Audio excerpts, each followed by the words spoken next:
Welcome back to the channel, guys. This is Scott K. Well, you probably noticed, but I'm in a different space.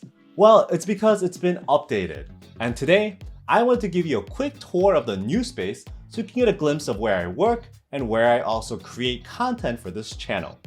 As you may already be aware, I made the move from the West Coast to the East Coast some time ago, and I'm not gonna say which one's actually better. But since then, I've been working out of a more cramped space in a corner. Well, not anymore. As usual, if you're interested in any of the things shown in this video, please check out the description below where I will provide the links to the products I use. So let's check out the space and let's get this tour started. Alright, let's get started by taking a look where I spend the most amount of time, the desk. This is where I spend countless hours editing the videos, the photos, answering comments, playing some games, and pretty much everything else that requires me to sit down. Some of you may already have seen this before, but this desk, it's actually an IKEA hack. You buy these IKEA and Bakken countertops made for kitchens, along with their Alex drawers, and you could create a pretty expansive desk space for a fairly reasonable price. Since the countertop was made to be a countertop, it's very sturdy and it could take a lot of abuse. And most of the monitor arms fit this absolutely no problem. The Alex drawers below are very sturdy and has plenty of storage space for me to keep my favorite keyboard tools close where I need it.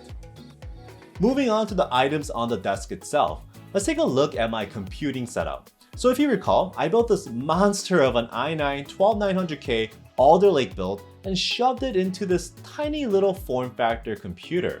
Surprisingly, it hasn't blown up yet and has been working extremely well without any thermal issues. It does get loud sometimes, but it's manageable. Graphics wise, it's being powered by the NVIDIA RTX 3080 and has been great for pretty much anything I could throw at it. If you want additional details, please check out this link right here for the actual build itself. To display what I'm doing, I'm using a Samsung SJ55W. It's a 34-inch 1440p ultra-wide monitor. I'm a huge fan of the 21:9 format since it gives me more real estate without actually going to a dual monitor setup. It also works really well for Adobe Premiere and editing, so I'm very happy with it so far. The monitor is clamped onto the desk with a mount-up brand pneumatic assisted arm. The arm does a fine job of keeping up this fairly large and heavy monitor without any issues I've seen.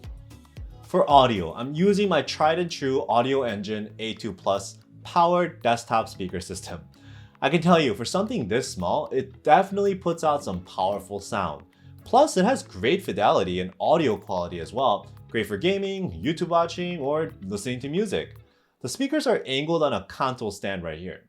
I would actually highly recommend this for anyone looking to get great sound on your desktop without going too crazy. For the mic setup, I'm using my Shure MV7 mounted to a Rode PSA-1 Plus arm.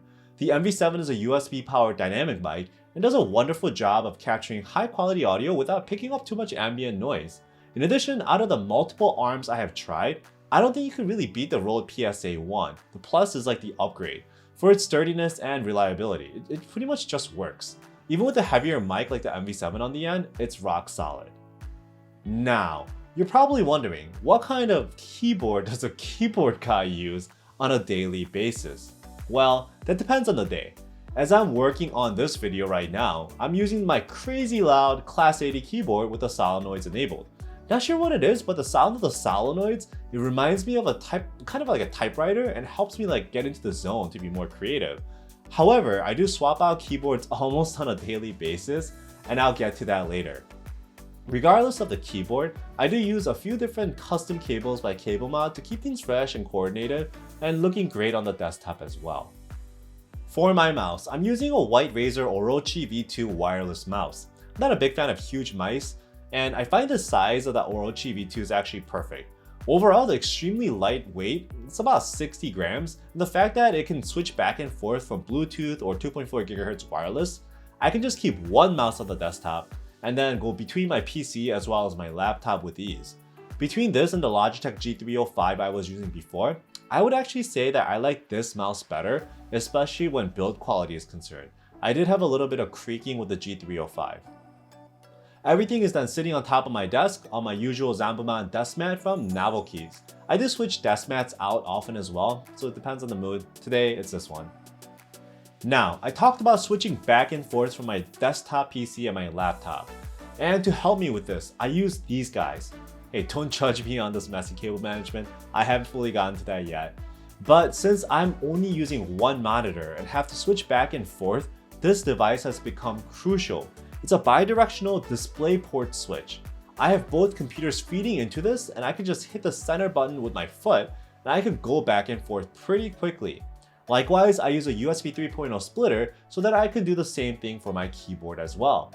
These are great tools for a setup like this because you can be as lazy as me and just hit these buttons with just your foot and switch back and forth fairly easily and quickly. Now on this side, I do have an iMac setup just in case. I do need some kind of access to Mac specific software, or I need to do some Apple things, I guess. And I have it paired up with my Keychron Q1 since it works really well with Macs as well as PCs. Now, I have a lot of things going on my desk. So let me show you something really handy that helps me cut some clutter. And this is the perfect segue into today's sponsor, UGREEN. UGREEN is a manufacturer of USB hardware like cables, adapters, power devices, as well as various other audio peripherals as well. But today we're going to be talking about this. This is the UGREEN 100 watt GAN power strip. Instead of using a silicon transistor like in OG power bricks, the UGREEN power strip uses gallium nitride, which is GAN. It can conduct higher voltages, faster, it's much cooler, allowing for more efficient operation in a much smaller packaging. So this DigiNest Pro I have right here, it can put out up to 100 watts of power over a single USB-C. This is enough to charge anything from your iPhone to iPads to your MacBook at the highest wattage rating.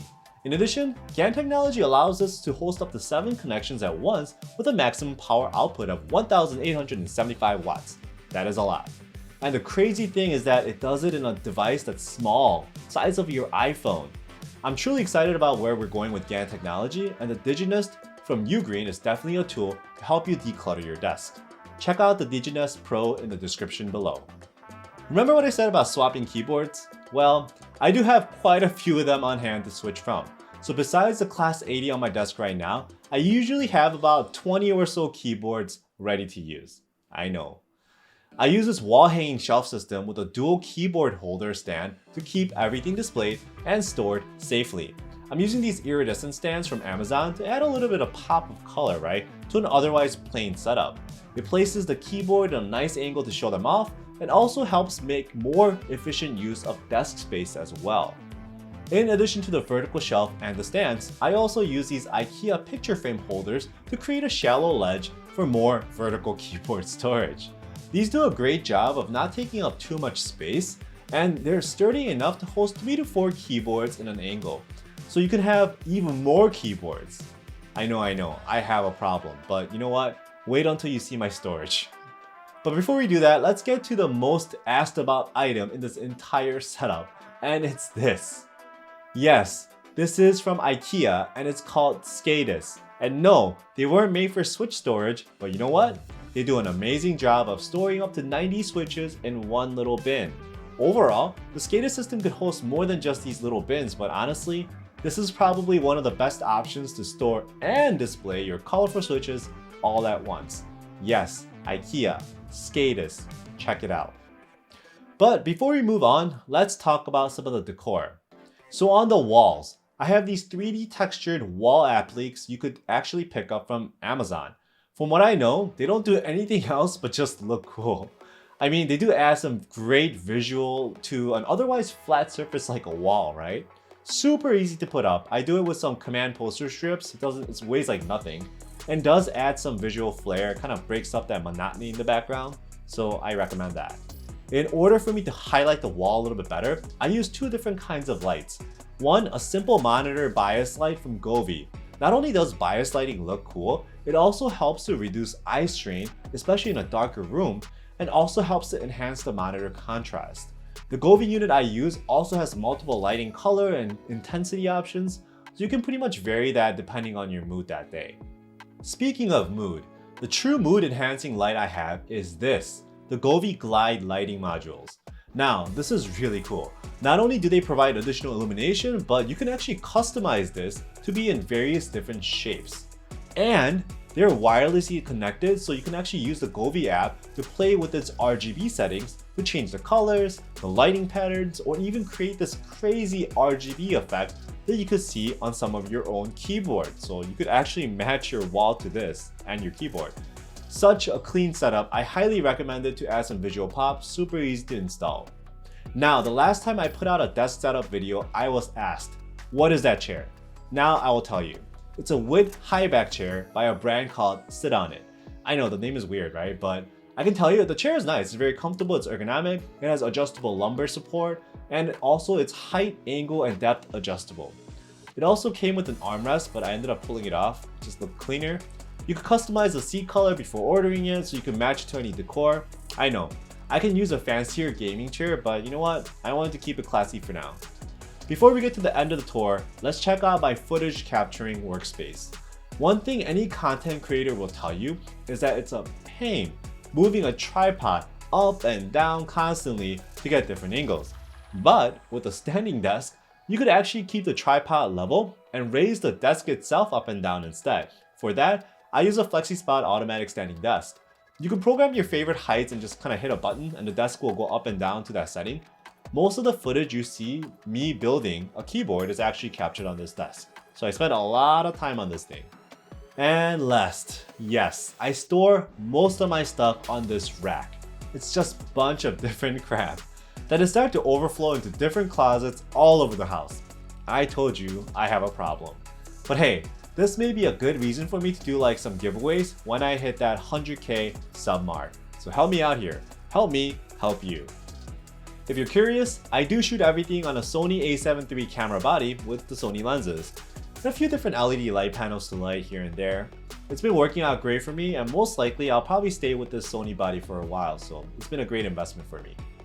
I hope you had some fun getting a glimpse into the workspace that I use to create the content that I've been putting out for you guys.